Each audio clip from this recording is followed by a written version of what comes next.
With New Year's resolutions, many of us will make a vow to eat healthier, and that's a good thing. But what about our beloved pets and their nutrition? Greetings, naturopathic Dr. Dennis Black here, and I'm on a mission to provide better nutrition for cats and dogs because truthfully, all pet food is dead food, which is why we created Rough Greens and Meow Greens in the first place. We bring their food back to life with live vitamins, minerals, probiotics, enzymes, omega oils, antioxidants, and so much more.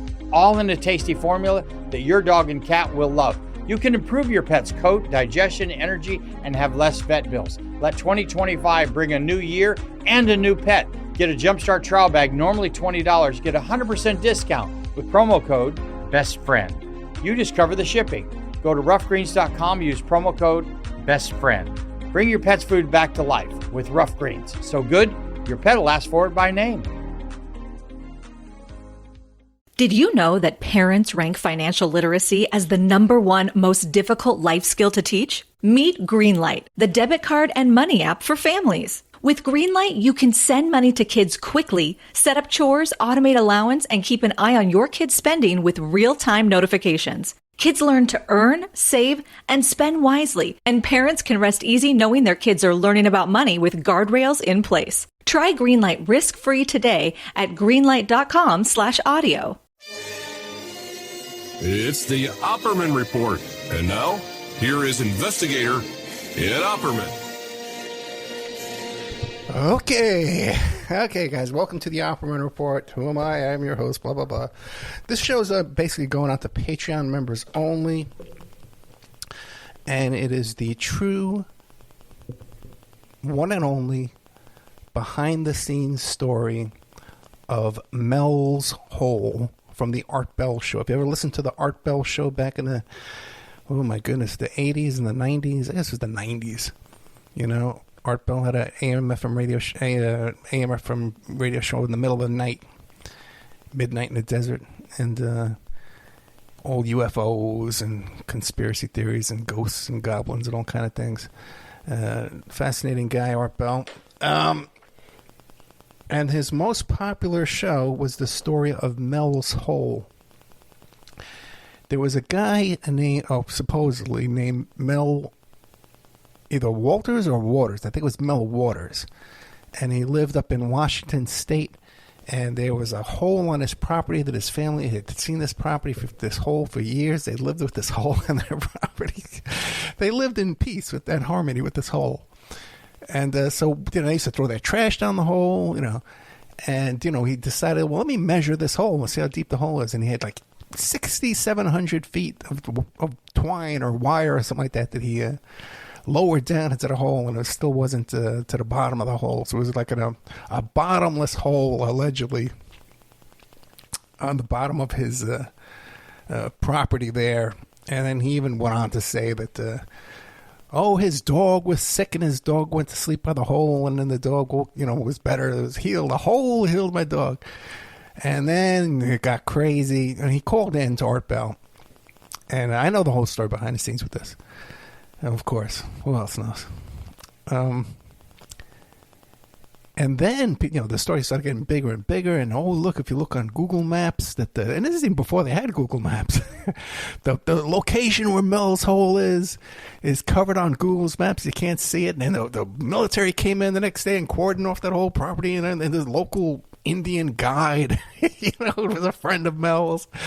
The story just got bigger and bigger and bigger and crazy and crazy and crazy. So I'm going to let you listen to this the story. It's like 35 minutes long. I don't think I'm going to play the whole thing. That Art Bell played the first time. And then, the show took on enormous proportions and legendary fame of Mel's Hole. And then Art Bell, actually, his very last show before he quit, they had a reappearance of Mr. Mel Waters and Mel's Hole. But I know the whole real story. It was a made-up story. I know the guys who wrote it. I'm going to tell you about the guys who wrote it and how crazy and weird they were to be on top of it. So there's some good stuff coming after this show here. You're going to hear the real inside gossip. And these were people involved with the old Art Bell feud. If you don't notice, I helped negotiate the Art Bell feud and settlement. And I was a witness in the Art Bell feud. And, been an affidavit from Mr. Art Bell. Met Art Bell in person a couple of times in New York City. And then met him at the Harvest Festival in Pahrump. After I moved to Las Vegas, we went to his house afterwards and hung out with Art Bell. Spent many, many hours on the phone with Art Bell. And, hey, man, let's talk about Mel's Hole. Okay, what can I do? Let's play Mel's Hole. Oh, the bottomless pit in Washington State. Mel's the guy with the never-ending hole, and we're going to ask him about it here in a moment. Now to Eastern Washington. I guess this is Eastern Washington. Mel, are you there? Yes, I am. First of all, Mel, thank you for answering. What are you doing up at this time of the morning? Well, after I sent the fax, I'm living in town here now because we had a couple of our buildings out there cave in after the big snows that we had out here last month. Oh, yes.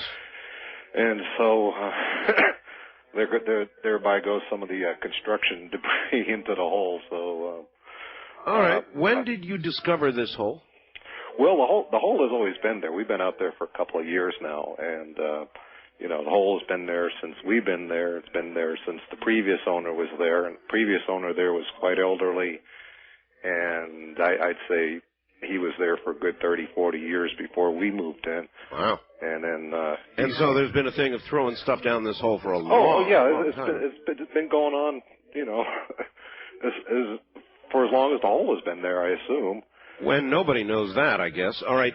How do you pronounce the name of your town, Manastash? Manastash. Manastash. Right. That's right. Thank you. Actually, I'm in right now. I'm in a little town called Ellensburg. Oh, I know Ellensburg. All right. You must know about a rodeo here, then. Oh, sure. Okay. Well, so we've been there for several years, and we just take all we take all of our trash, rubbish, anything we have that we have to get rid of, we take it, throw it in the hole. Everyone's throwing their stuff in the hole. The people from around there throw all the stuff in the hole. I mean, it's just been going on for a long time. Well, I got to thinking one day, how come this hole is not filling up? It must be an awfully deep hole. That's a good thing to consider, sure, as you throw stuff in it for decades, literally. And so, I used to be I would say pretty close to a professional shark fisherman. So I had a couple of huge fishing reels, went out there and started letting the line down. I figure after one... Did you weight the line? Oh, yeah. There's in fact, the original line is still down there. I've just been adding to the line and keeping track of how much line I have used. So I've not reeled it in. How much weight is on it? There's a 1 pound weight at the bottom of it. 1 pound weight, all right. 1 pound weight. It's a triangular 1 pound weight. Okay. And so that's at the bottom of it at first. So in other words, it would go down kind of like a plumb bob. Exactly. In fact, I have it rigged across the center of it there, and it goes straight down from the center there. And occasionally I try to move the line there, but when you're moving that much line, you really can't do a whole lot with it. But it seems to, there seems to be, it's not resting against anything at this point here, and it continues to go down freely. And so when I was out there earlier, I'd let out a little bit more line. And so you actually went out there tonight after I read this? Yeah, exactly. Oh, man.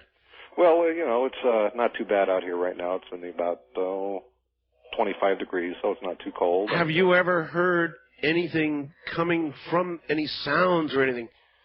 Well, the normal thing to do is kind of like yell into it there, to see an echo, and I've never heard an echo come out of that thing. No echo. At all. That's one of the first things I noticed about it. As usual, I brought the dogs with me. They wouldn't go anywhere near the damn thing, and I went back to the Suburban and hung out over there, so it was kind of if I try to bring them there on a leash, they'll just dig their feet in. They do not want to go anywhere near the hole. And so that's, I don't know. It's just... Well, you've got miles and miles of... Yeah, I think... I'm measuring it by feet. I convert feet to yards, so I don't know how many miles that is. I assume it's a fair number of miles, though. Well, 5,280 feet is a mile, so you really think you've got 80,000? Yes, yeah. I get line in 5,000 yard spools, and so I've gone through that many. Well, you have got a hole then that goes. Well, you can't say to the center of the earth, but you've got a hole that goes miles and miles and miles into the earth. I would think a university would be out there, boom, just like that. Well, my wife does work for a local university here, and, you know, we've been talking to them about it, and one of the things is they find it quite incredible that I've let that much line into the ground, but that's what I've been doing. Have you ever thought of winding it all back up again? Well, when I let out the first 1,500 yards of line, I reeled all of that back in. Yeah. And I wanted to know if I had hit water down there, because I thought that's a lot of feet. You bet. You know, that's 4,500 feet of line. Did I hit water? So I did. What I did is I sent down a roll of lifesavers. Lifesavers? Yeah. So when it hits the water, the lifesavers will dissolve. That's true. Oh, I see. So very smart. So yeah, it's an old shark fisherman's trick there. We used to send our bait out on a balloon attached to a roll of lifesavers, and the bait would go out into the ocean on the tide. Yeah. And then eventually the lifesavers would melt, and the bait would fall to the bottom. You know, you couldn't cast a big old mackerel out there that far. So that's amazing. So, what do you got any guesses? I don't. I have no idea. I thought it could have been a mine shaft, but the thing about it is the surface part of it's been very well cared for. I mean, someone built a very lovely wall around it. And all right, tell me about the nature of the side of the walls. In other words, you must be able to look down far enough, at least, to examine the side of the walls. Sure, it's stone for about 15 feet down. Yeah. And then after that, it's soil, dirt, and then further down rock. So but I can only see to the extent of really powerful flashlight. I brought halogen lights out there to try to get a better look down there, but the visibility really isn't there. You cannot see much after a while. But it's a retaining wall. I'd say it's about a 3.5 foot retaining wall, and it goes down about 15 feet, and then it's... Well, I'll tell you this much. No matter how powerful a light, and I was even thinking about a laser, when you're talking about 80,000 feet, forget it. No. Well, they should have some technology that can give me an idea of how deep this thing is. I mean, obviously, the old fishing line method is only going to go so far. What we need here is a volunteer. Real, I'm serious. Somebody who would be willing to be lowered into this hole. Well, I don't. To be honest with you, I don't even know if there's any air down that far. I mean, I wouldn't know about that either. Or that's what true. kind of pressures we're dealing with. These are things that are totally beyond my grasp in terms of knowledge about these things. But do you own this property? It's our property, yeah. How long have you been working on this? Well, we've been out there for a couple of years. I said about 4 years now, but this project here with letting down the line, that's only been since last summer here, and it was just, I said, well, how come this thing isn't filling up? Well, sure. And I talked to the neighbors around there, which are, when you're out there in the country, your neighbors are pretty far away, but they all know the hole out there. They all know about it, so it's because they all bring their trash out there. So the local legend of the hole. Yeah, this could be an apocryphal story, but one guy claims that he threw his departed canine down into the hole. Oh, really? And he swears. Well, the story is the guy that did it swears the dog actually came back to him, and he was a hunter. He was a hunt. The story is that he was a hunter, and he was out there hunting, and he saw the same dog. He had the same collar. He had the same little little metal thing on his collar there, and he said it was the same dog. And he says he knew he threw the dog into the hole. But that's not my dog. That's not my. It's not your story, but it's a story of a resurrected dog. Yeah.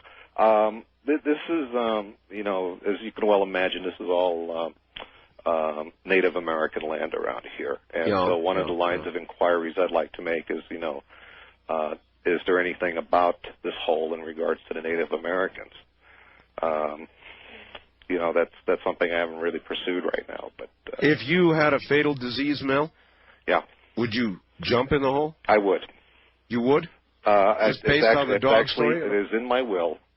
What? Should I meet my demise, that you would be thrown in the hole? Disposed of into the well. I'm not sure the health department would allow that.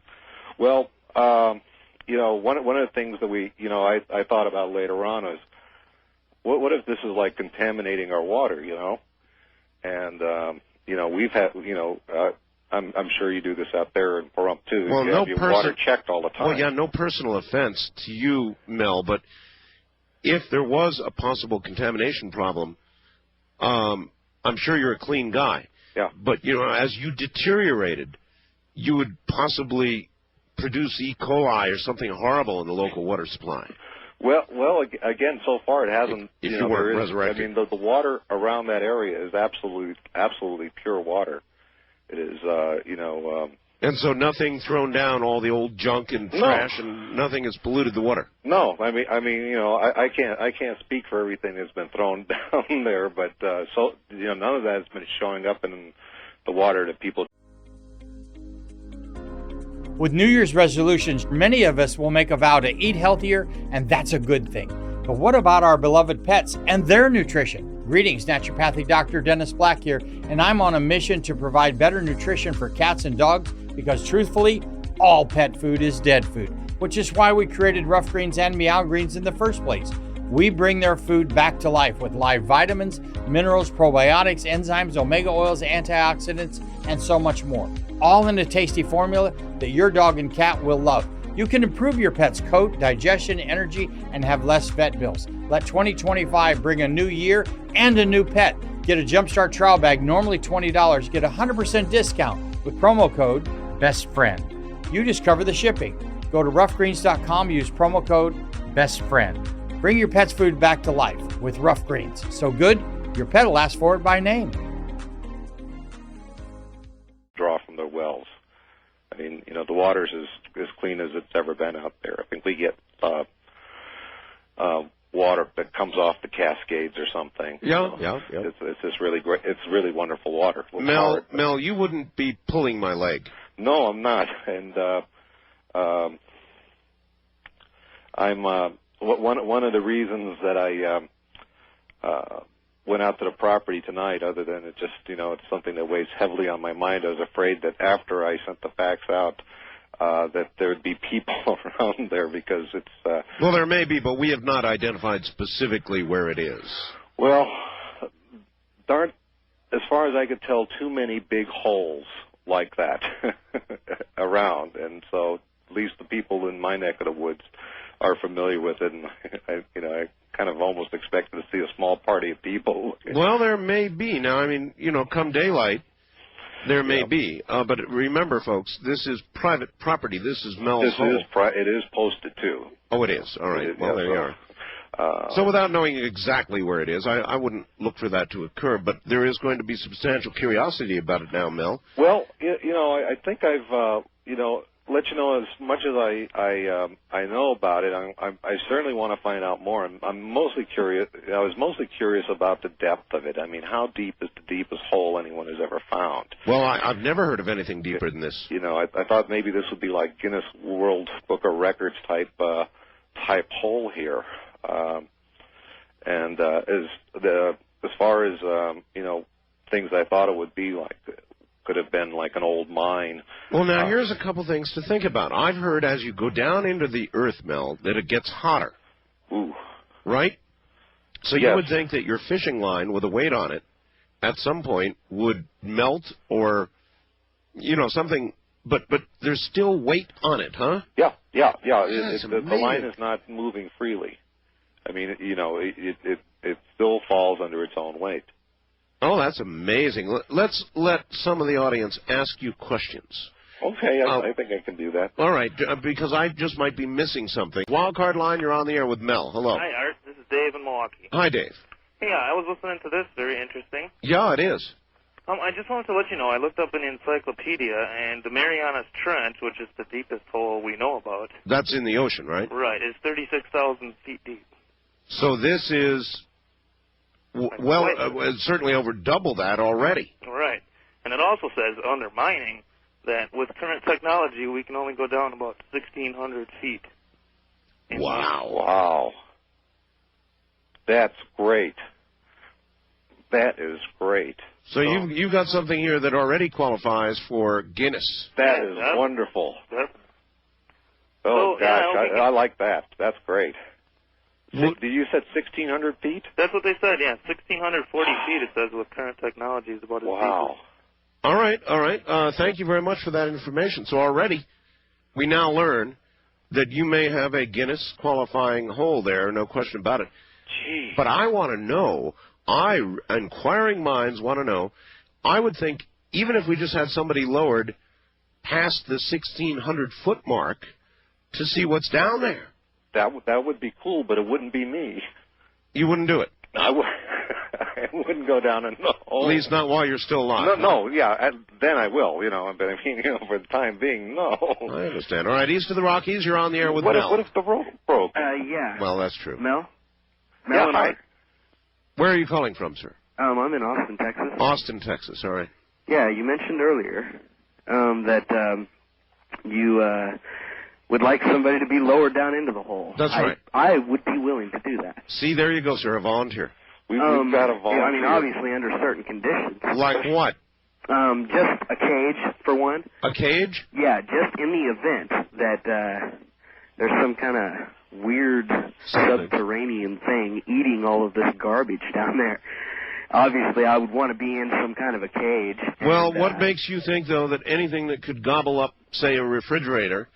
wouldn't get the cage? Well, I would have, obviously, a very powerful light, and I'd be able to see it at some point before it's too late. So we'd have radio contact with you, and we could hear you scream at least. Yeah. Sounds too much or like an Jaws. instant up button. An up button? An instant up button. On back up. At like a high speed. And you could take a camera with you. Yeah. With a light and show us everything as. Yeah. I've got a pretty adventurous nature to me anyway. So this. Plus, I have a very appealing draw to the supernatural for some reason. Anyway, just naturally in my personality. Well, nobody's saying there's anything supernatural about this, but. Well, the dog story would indicate something supernatural. Well, that's true. Everyone's dogs are scared of the hole. Yeah. It's not just my dogs. No, that's a very good point. In other words, other dogs won't go anywhere near the hole, huh? Yeah, my dogs will follow me everywhere. I mean, no matter where I go, they're, Except to the well. Uh-huh. Now, you call is this possibly at a grid point on the planet? I wouldn't know about grid points, other than I know they exist. Do you know anything about the grid points in that area? Well, I know. Yes, thank you, sir, from Austin. I've heard about grid points, but I would have no way of knowing where they are and whether this is one of them. I wouldn't know. Now, this is just a hole. And he's right. There was something a little paranormal about it when you consider the dog story. I tell you. Well, here's somebody from Las Vegas, Mike, suggests that we throw a cat down the hole. Listen to the cat scream as it goes down. That's a horrible idea. I don't know about people who do that, throw down a cat. Oh, man. And you hear the echoes sort of going down. I'm not for that at all. All right, Mel, here comes some more people. First-time caller line, you're on the air with Mel with the hole. Art, why don't you have somebody, I know you're connected with somebody that's got radar available. Radar would be the way to go to find out the depth. Well, would radar go down a hole absolutely without hitting the sides? You don't need a fancy radar to do it. You mean like a... What about sonar? No, I guess no, sonar you couldn't use because you don't have anything for the medium to go through, like underwater for sonar. Yeah. But radar would definitely work. In other words... I was just curious if you'd call a government agency to come out. But wouldn't radar return a hit from the sides of the hole and bounce around down there? No. Purely directional radar. What do you use when you're driving down the highway? Well, you use radar, but exactly. That's out in the open. That's not in.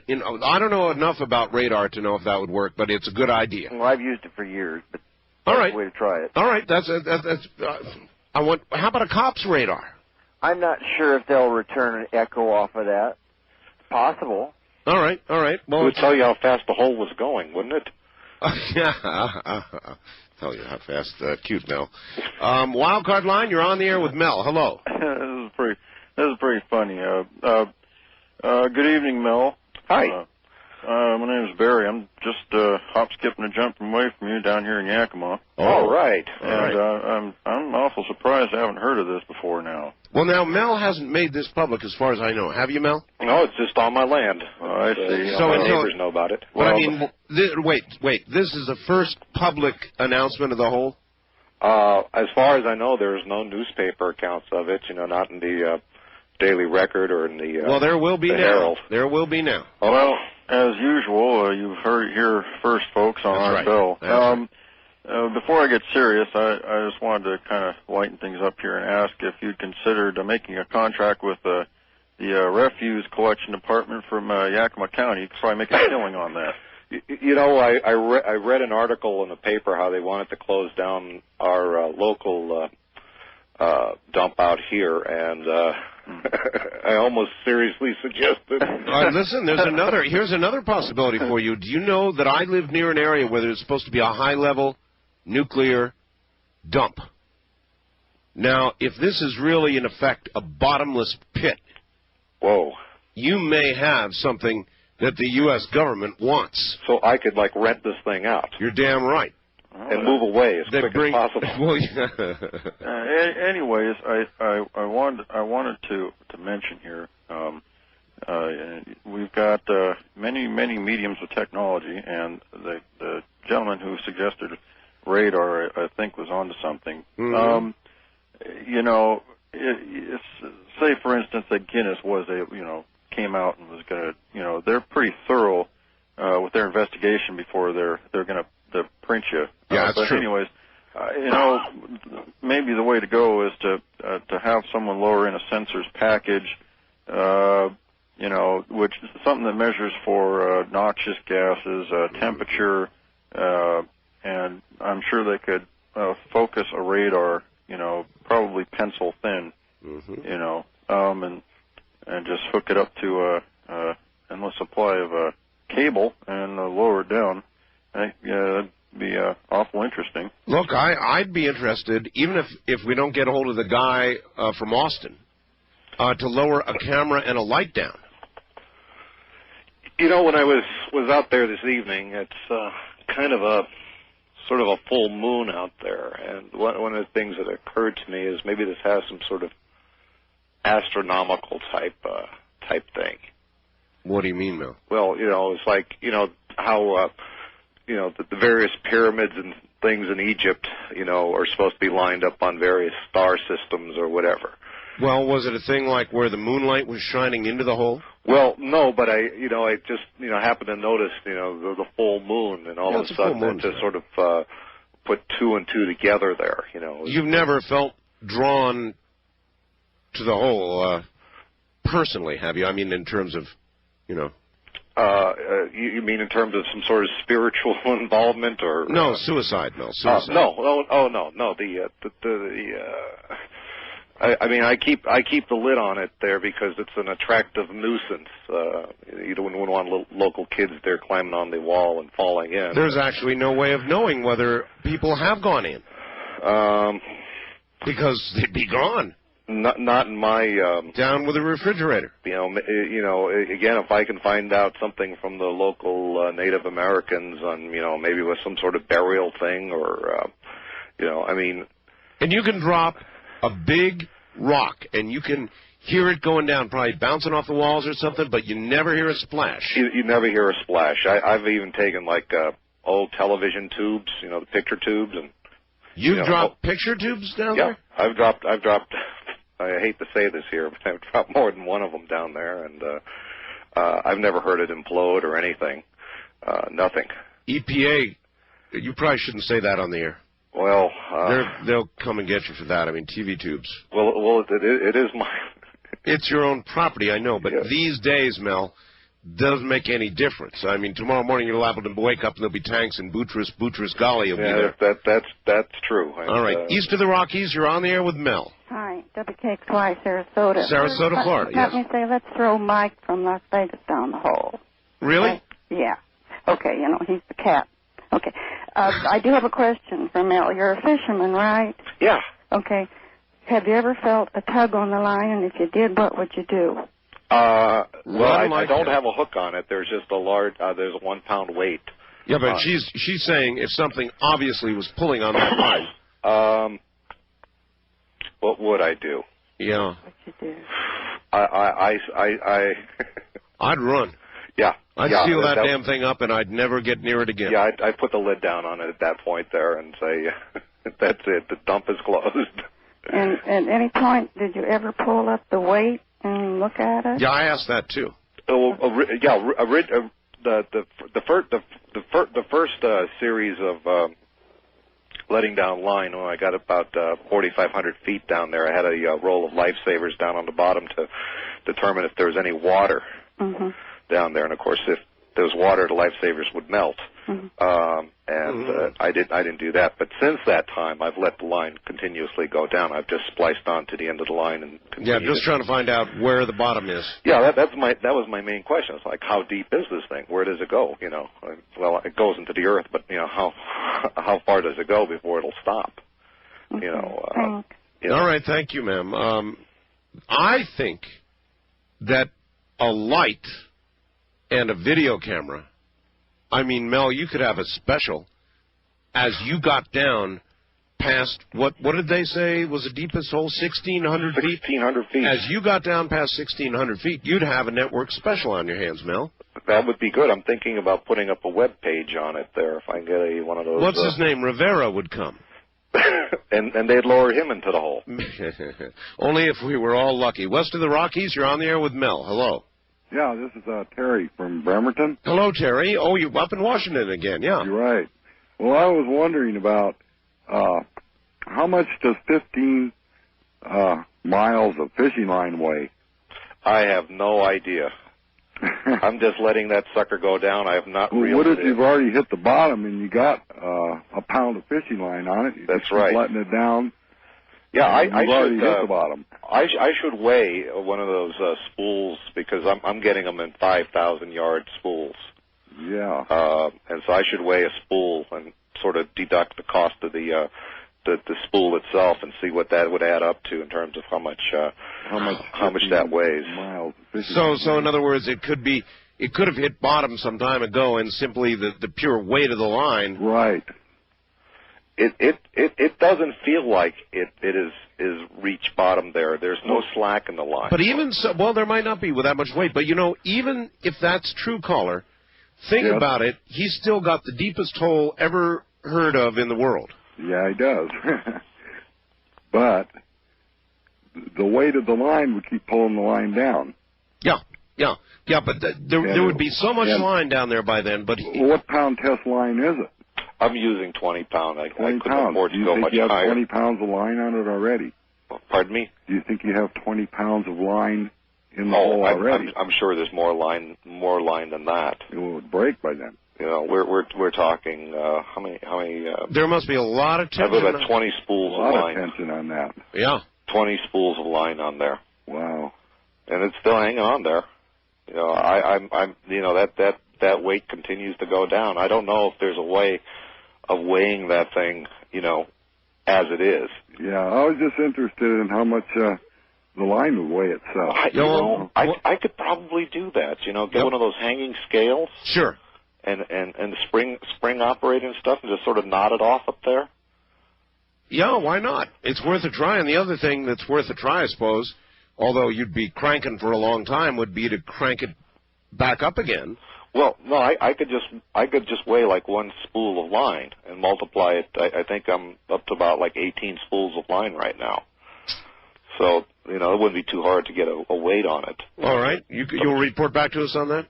Yeah, I can. Sure, definitely. All right. Yes, definitely. All right. First time caller line. You're on the air with Mel. Hello. Yes. Hi. Where are you? I'm Bellingham, Washington. Yes. Oh, Washington again. Yeah. Yes. Yes. I was wondering what was the Mel said that he had a triangular 1 pound weight on the end of the line. You're right. Yeah, I was wondering what what elements was that weight, or is that weight composed of? It's a standard lead fishing weight. Mm-hmm. You know, you were talking earlier, Al was talking earlier about the heat when you get deep into Well, I was speculating. You know, I saw the movie with Pat Boone about the journey to center of the Earth. It was supposed to get hot when you go down, right? Mm-hmm. Yeah, and also, what about the magnetism? You know, that's a factor you consider also. The magnetism? Yes. You're off into a territory that I can't answer. Mel, are you're gonna contact your wife works for a university? Yeah, a local university. Have they? I mean, did she tell them about this? And if so, what did they say? Well, the people she talked to, because I nag her about it occasionally, say, Sure. they're telling her, you don't have a whole day that deep, you know. So, in other words, they don't believe her. No, what I'm trying to do is, kind of entice them out there and just bring something out there to measure how deep it is. That's well, Mel, would you be willing to talk to, like, newspaper people or television people? They're crazy. They'd send someone down there. Well, I know I'm talking to a lot of people on the phone right now and on the radio, but I am not sure if I'd want to have a TV crew and So you're not sure you want that kind of publicity? No, I'd be happy to, like I say, I could put together a website on it and keep people informed about what's going on, because I'm sort of making this my. People would accuse you of going to the well one time too many. That's probably true. West of the Rockies, you're on the air with Mel. Hello. Hello there. That is absolutely amazing. All right, this is Ken from Scottsdale. Yes, sir. And one thing I wanted to mention about that, when you mentioned about a car that had apparently fallen from the sky. The Chevrolet, yeah. Right. I recall reading about many, many incidents in England and throughout Europe of nuts, raining nuts of different kinds. I mean, Brazil nuts and hazelnuts. Sometimes it rains nuts on my program. Listen, we're not talking about things falling from the sky right now. We're talking about a hole. Right, I know. Well, it was open lines a minute ago. Now you switched it. Well, I've switched it because I have Mel. Oh, well, anyway, as far as the hole goes, isn't it possible there could be like an aquifer or something and there's water or something? Mel has not found any water at all. He lowered lifesavers in, and the lifesavers came back, and that was how far, Mel? 4,500 feet. 4,500 feet, and the lifesavers came back intact, right? Oh, yeah, they were absolutely dry. They weren't dissolved. They were just perfect. That's pretty definitive. First-time caller line, you're on the air with Mel. Hi. Mel? Hi. Hi, this is Conrad in Grass Valley, and I've got some thoughts about this whole well problem. Sure. First of all, if he's putting line down the well... Wait a minute, sir. We've got to stop this because people are going to call it a well. There has never been any water found in this hole. Okay, a hole. Yeah, thank you. All right. If he started out with a 1-pound weight and he starts adding fish line to it, right, then the amount of weight down the hole increases. All right. Now, if he knows the weight of the line on a per-foot basis, as he puts more weight down the hole, if he could measure the total strain on the top of or load on the top of the line, he would know if any of that line was draped on anything.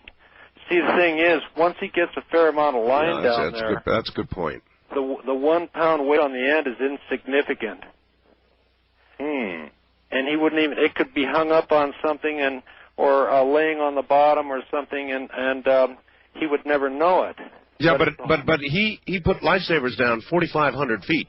So even if what you're saying is true, this is still, by a long shot, the deepest hole ever. Well, that assumes it's even that deep.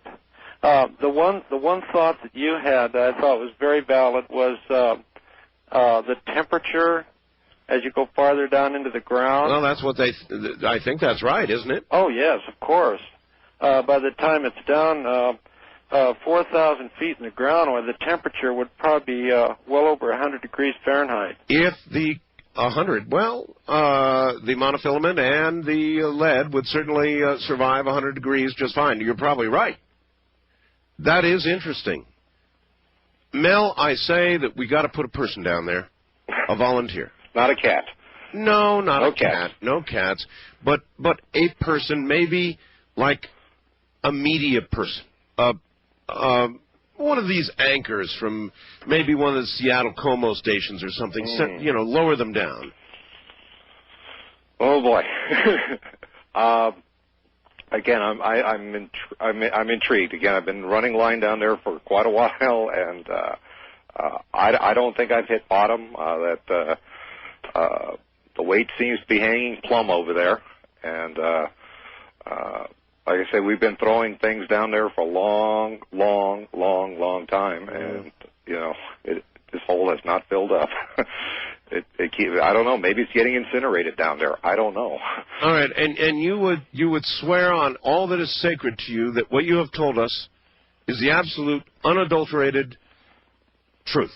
This is my hole, and this is the truth about it. God, it's an amazing story, Mel. Who else besides your wife, the people you've tried to talk to at the university, and yourself? I guess your neighbors know about the hole? Oh, yeah. There's probably good... Oh, well, in terms, not families, but individuals, probably a good 20 people that use the hole regularly. To throw junk into? Yeah. It's always been done. Well, I remember when I was a kid, I used to like to throw stuff off bridges and stuff like that, and into holes just to hear it hit bottom. Never heard anything hit. I mean, if you hit the side, of course, but if you just drop it straight down, yeah, 9.5 feet. Go straight. 9.5 feet is certainly large enough so that if you got in the center and dropped it straight down, it would go straight down, right? Yeah, you can just lean right over there and get it going straight down. And as far as anything I could see, visually, with halogens and flashlights. The light just what? Fades away into blackness? Yeah. You've got nothing after a while. You can see as far as the beam will go, and that's it. Does anybody have any theories about, you said a dog was thrown into the hole dead and then came back alive again, right? The story is the guy was out hunting and he saw his dog and he knew it was his dog because it was the same dog. It had the same collar, it had the same tag on it and the whole thing. Oh, man. Does anybody have any theories about what properties would be in the hole to resurrect a canine? Gosh, I'd like to think that this is something like really benign, like cows have gone down there. I haven't heard any cows coming back, or at least that you would know. But I don't. Well, it's not the creator. Well, look, we're out of time. Mel, you get the honors from near the hole in Washington State. Tell them. From the hole. Okay, I'm stopping. Okay, what I'll probably do is I'll play the other half, the second half of that. I thought I could pause it. I wonder if there was a way I could pause it. I don't know if there is or not, but I was hoping maybe I could pause it and then play the second half after the show. Maybe I'll have our friend there, Ed Parnell, help us out and do some editing magic for us.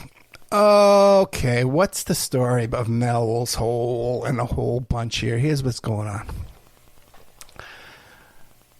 I've told a story in the past about my involvement with Art Bell feud and the lawsuit and all of that. And this is all part of that situation. Now, when I first became involved in the feud and the lawsuit, it was going on for a bit of time. And then this group showed up. Okay, because we were bickering back and forth on these different message boards. And then this group showed up all at once. And this was a group called Spam House, SPAMHAUS.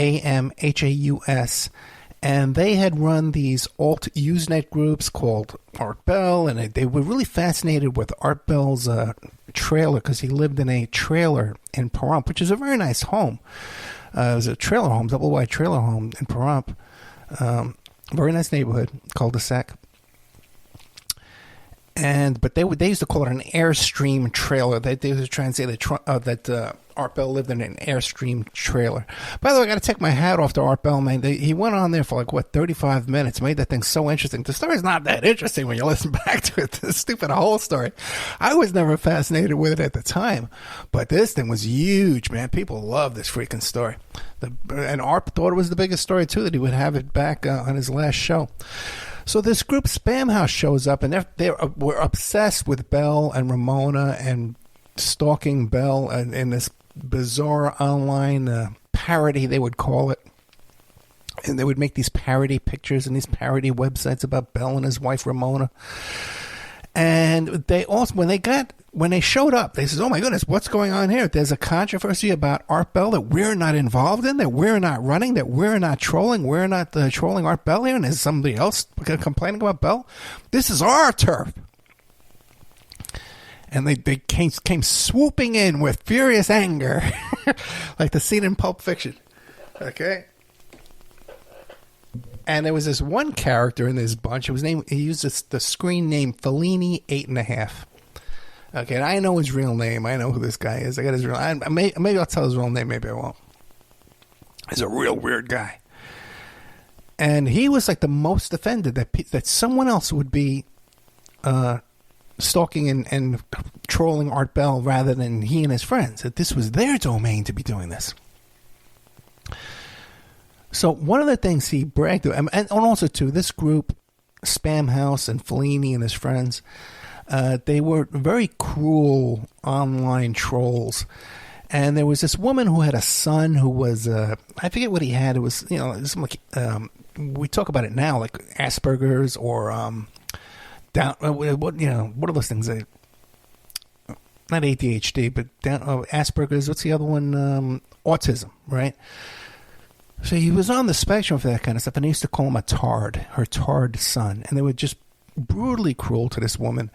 And there were a couple of women who were witnesses in the Art Bell lawsuit against David Oates. And they were brutally cruel, stalking these two women who had very fragile personalities to begin with.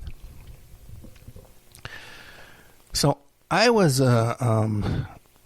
prominent in this big Art Bell debate, even though I wasn't an Art Bell fan. I was nowhere like consumed or a fan of Art Bell like these characters were, not even close.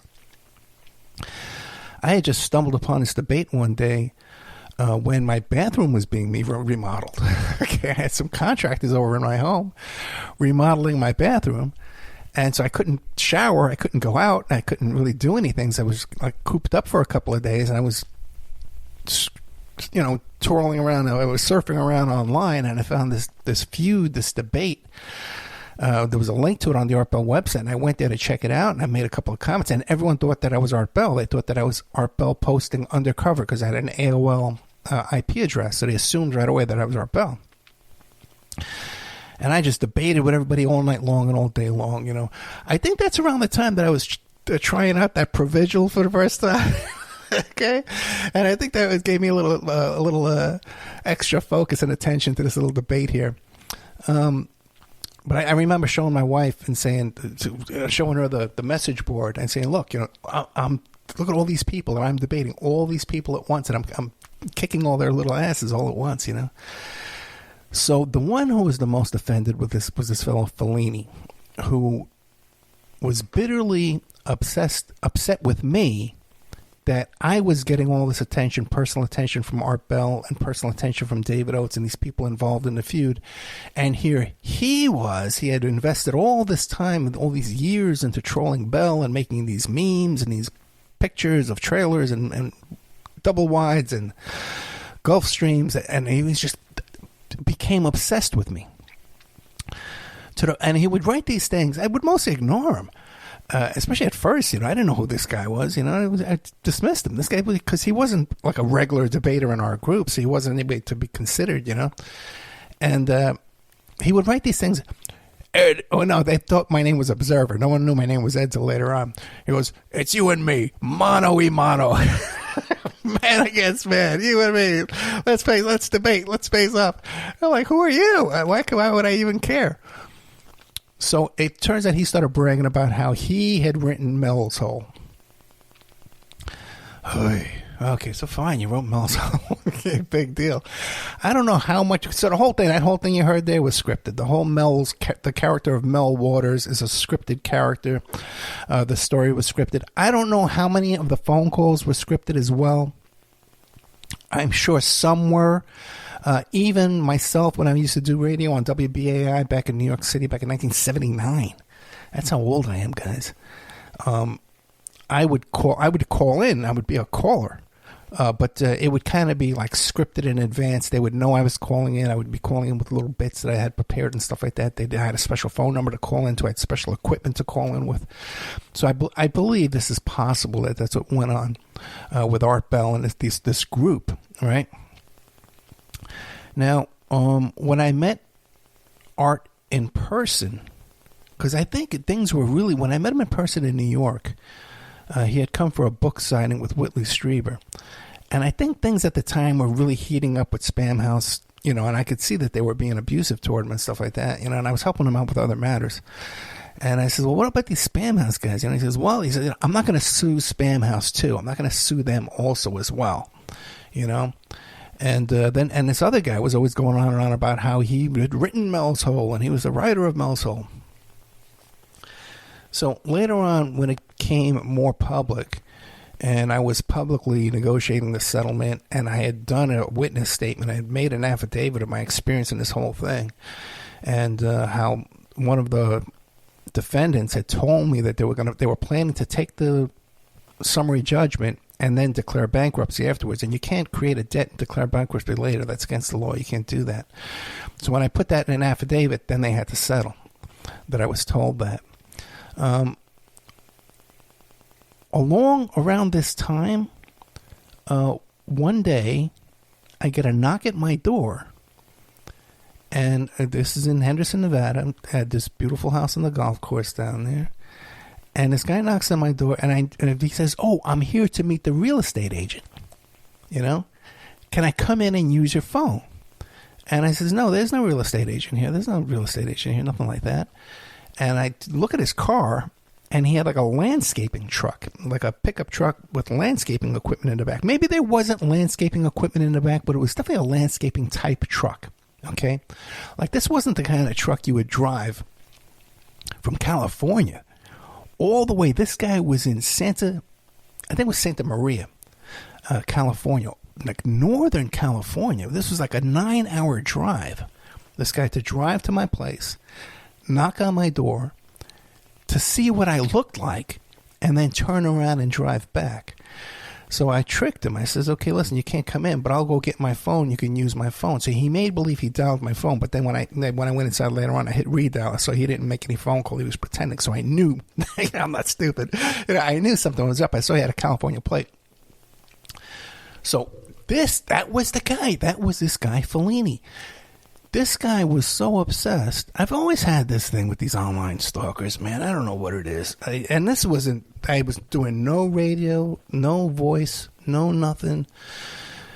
None of this personal talking on the air where people think they know me so well and they think they have this intimate relationship with me. This was just from typing on the internet on a message board. That people just became so fascinated with me that they had to drive 9 hours to my house to meet me. Okay? And then turn around and drive 9 hours to go back, in this beat up pickup truck. And that was this guy. And so then when Art Bell did his thing where he retired, his last show was again to do a recap of this Mel's Hole, that thing. And again, this guy Fellini, again, he wrote the story of the return of Mel's Hole. It was really bizarre too. Such a small world. That around this time, one of the women involved in a witness in the lawsuit against David Oates for Art Bell, she had gone on Oprah Winfrey, and she had accused her father of molesting her. So, but it turned out later on that she's retracted all of that, and even though I think the show's still available, you can still see it. If you go on YouTube, you can still find the show. And by some wild coincidence, a friend of mine from Staten Island who had also moved to Vegas, and we were going to go into some kind of business together he was in the alarm business. And we were going to go into business together in Las Vegas. And out of some bizarre small world coincidence, he hooked up with this woman who was part of this Art Bell feud. And one night they came over to our home for dinner. I cooked dinner for them. I remember what it was. It was these baby filet mignons, these little filet mignons with the wrapped in bacon, and some potatoes, and anyway, it's like potatoes au gratin. I made cheese on it. And this woman, again, we were on the same side of this feud, but while she was in my house, she went to my office. She snuck over there. Like when she went to the bathroom, she snuck over, she saw my office, and she took pictures of my computer, of my desk and my computer setups. Because I had this is back in the 90s. And I had 3 computers on my desk. I had 3 monitors and I had 3 towers. The towers weren't on the desk, they were underneath the desk. And she took pictures of it, and she titled it Observer. Okay, and then one day when I was Googling myself, I was Googling Ed Opperman. I Googled Ed Opperman Observer. That picture came up. A picture from inside my house came up on the internet that I knew that I didn't take. Now I figured it was her who took the picture. But so then that's pretty much the story of who behind the scenes wrote Mel's Hole. It was this weirdo guy named Fellini who was obsessed with Bell and part of this group Spam House. The whole thing it's a made up story. I hate to break it to people that the whole thing's fake and made up. This guy's admitted to making it up. Art Bell never confessed to me that Mel's Hole was made up, but he confessed to me that he was in cahoots with these Spam House guys. That he was in there with them. And I guess that's all I can think about at the moment about the story of Mel's Hole and the big feud, the Art Bell feud and debate and all that craziness. I got to take my hat off to Art Bell, though, man, to make this story sound interesting, to go on to do a whole hour show on something as stupid as a hole in the ground. You know what I mean? It's like how empty can you get, And then he does this whole show. And Art Bell was one of a kind as far as radio. And when I listen to him taking the phone calls from the callers, and he goes, "Hello," that's just how he would sound when you would call his house and you'd call him up at home. Whenever I called him, he was always home. He was never. There was never a time when I would call up a remote and say, "Oh, he's not here." He was just always there. And Art Bell, a radio gold, genius when it comes to radio. Just goes to show you what a lonely life radio is too, man. You give up so much of your life and your daily energy to put out good content for people, And Art Bell was just like no one else. When we would have that feud, there were like 3 or 4 different message boards just dedicated to the feud. And not everyone who listened to the show would follow up on those message boards, but we would get like 15,000 unique IP address hits a day on those message boards, people reading those message boards, just to give you an idea. And this was in the late 90s. It was like 97, 98, 99. I moved to Vegas in 2000. So that's when I hung out at his house in 2000 with the Prompt Festival there, Prompt Harvest Festival. And his own website, and when guests would go on the Art Bell show with their website and say what their website was, it would crash that night because they couldn't take all the hits and all the traffic to the website. That's how much traffic he could generate on that overnight radio show about UFOs and ghosts and all kind of stuff that I guess nobody really wanted to admit they were listening to, And he mentioned me on the air one night there. I was lying in bed and he said my name and it just felt so weird. And that was after I gave him permission to mention me because there was a previous incident where I had written an affidavit for him, or I sent over an email or something, a copy of an email, and they posted it without my permission. And that drew my attention to these weirdos. Like I said, this guy Fellini and his weird friends. They were a weird bunch of guys, man, with this relentlessly stalking this poor woman, this single mother, and her son. I think he had autism, and her son with the autism, just for no reason, man. There was just no reason. to do all this. It was just a real weird bunch around that whole Art Bell crew there. So maybe we can get our friend there, Ed Parnell, to play the rest of this. If not, or he can edit it however he wants. All right, guys, thank you so much. This is some exclusive content just for Patreon. Good night.